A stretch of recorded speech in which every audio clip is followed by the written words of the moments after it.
Welcome to the Sussex Football Show with me, Dean Kilford, and powered by your instant replay. Worthing were looking to reach the FA Cup first round proper for the first time in 19 years. Standing in their way were National League side Ebbsfleet United. The Bostik Premier League side were holding their own but could do nothing when Luke Folkestone was unmarked 6 yards out to stroke the ball home.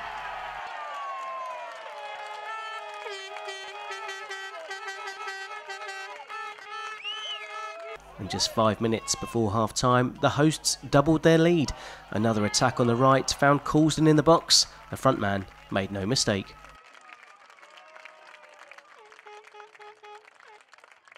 Seven minutes into the second half, the tie was over as a contest.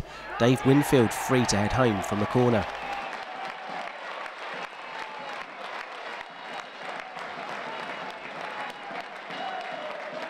Ollie Pearce could have pulled one back, but he took just a touch too many, and the chance went begging.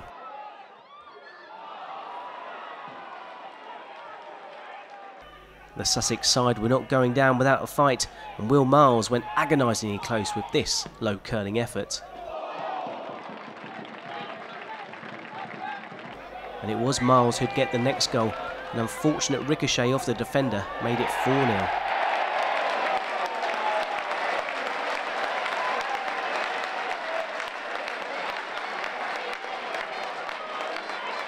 No Worthing game would be complete without a trademark David Ajiboye run. His efforts rewarded with a penalty following this clumsy challenge. Ajiboye stepped up and saw his efforts saved. Worthing exit the competition with a scoreline that flattered their higher-ranked opponents and now turn their attention to league action as they look to continue their push towards the National League South. Lewes came into this game still looking for their first home league win of the season, but they were impressive 5-1 winners at AFC Hornchurch at midweek. Folkestone came to the game having become the first team to beat Bognor Regis Town in the league. And goalkeepers were on top form in the first half. Luke Bluden denied by Tim Roberts.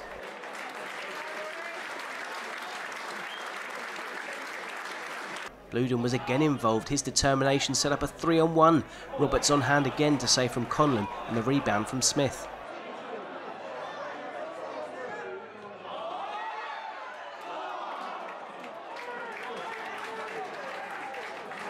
And it was Lewis Carey's turn to be the hero after Stacey Freeman's rash challenge gave Folkestone the chance to score from 12 yards. He guessed right, and both teams remain goalless.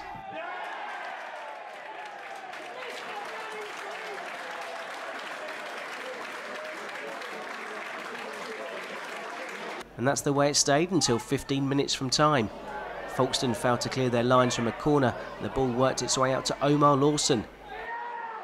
He picked out Day at the edge of the 6-yard box, and this sliced volley wrong-footed the keeper. That's 2 goals in 5 games for the fullback.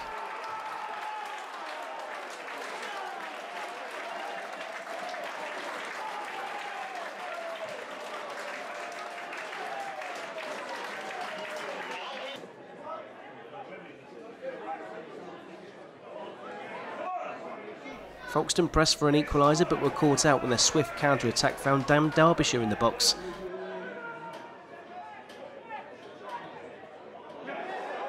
He made no mistake as he scored his first goal for the club.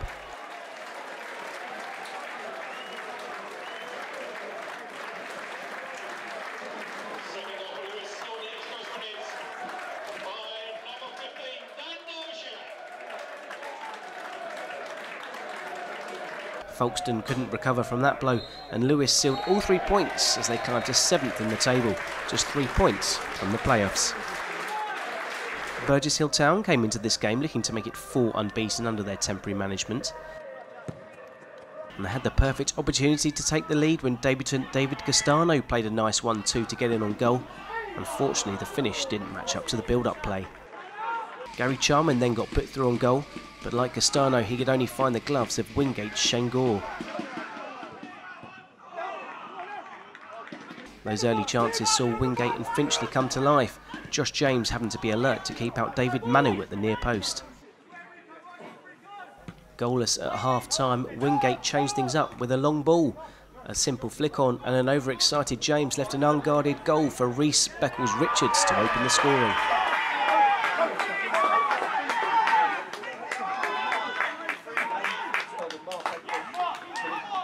Burgess Hill would have one late chance to get an equaliser when Tom Cadman's free kick flashed over the bar. But that was to be it. Burgess Hill Town remained bottom of the Bostik Premier League table. Wingate and Finchley climb up to 12th. Saltdean were playing in their third different cup competition in a week. Eastbourne Town were the visitors in the Peter Bentley Cup. Eastbourne Town came out flying and were rewarded with a goal in the first minute. Jack Turner's header was deemed to have crossed the line.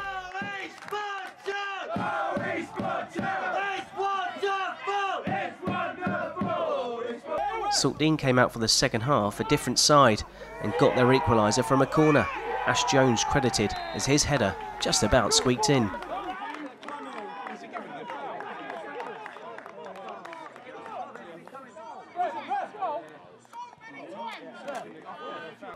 And the turnaround was complete in the 4th minute of added time. Jamie Brotherton found some space in the Eastbourne Town half.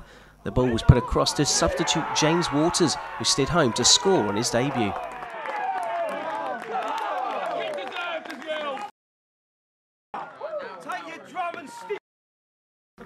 And that was indeed the winner as Saltdean United progress to the 4th round.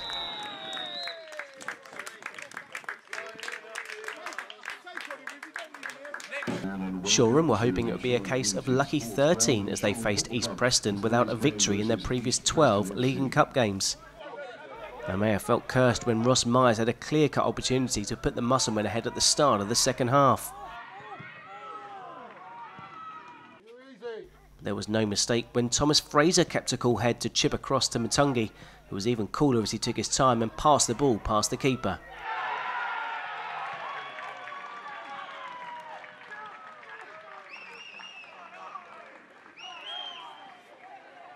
Shoreham weren't playing like a team short on confidence, but probably should have been further ahead when Luke Usherwood was played in behind the defence. George Bentley happy to scoop the ball away. So that solo goal from Matungi was enough to win it. That second half performance will give the team confidence as they travel to bottom of the table Eastbourne United next weekend. Following games in 3 different cup competitions, it was a return to league action for Saltdean United as they host Arundel at Hill Park. And they were back meaning business. It took them just 14 minutes to take the lead. James Waters couldn't have placed his header any better.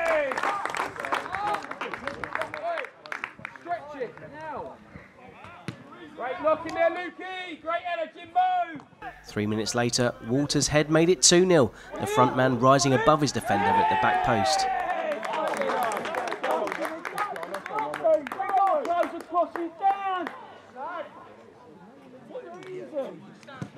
Curtis Gaylor then sealed all 3 points in an impressive performance with this calm finish, picking his spot and getting his 6th of the season.